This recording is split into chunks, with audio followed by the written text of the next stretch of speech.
Caribbean దేశం Cuba సమీపంలో America తన సైనిక బలగాలను భారీగా మోహరించింది.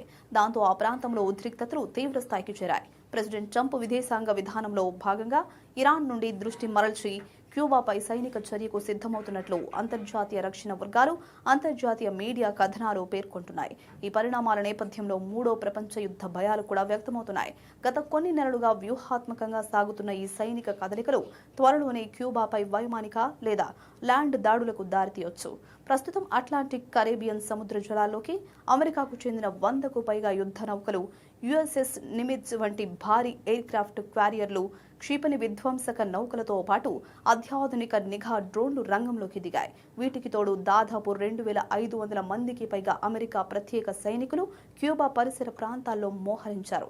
గతంలో వెనిజులాలో జరిగిన సైనిక చర్యల తరహాలోనే ఈ మోహరింపు కూడా క్యూబాలో దాడులకు ముందస్తు వ్యూహమనే అనుమానాలు బలపడుతున్నాయి.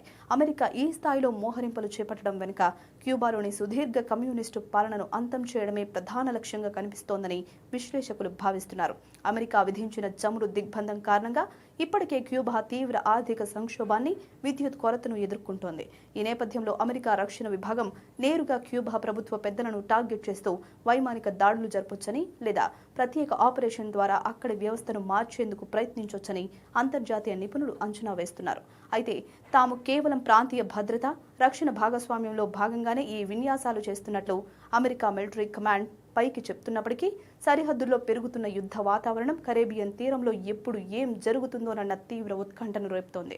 మరోవైపు అమెరికా తీరును క్యూబా తీవ్రంగా ఖండించింది.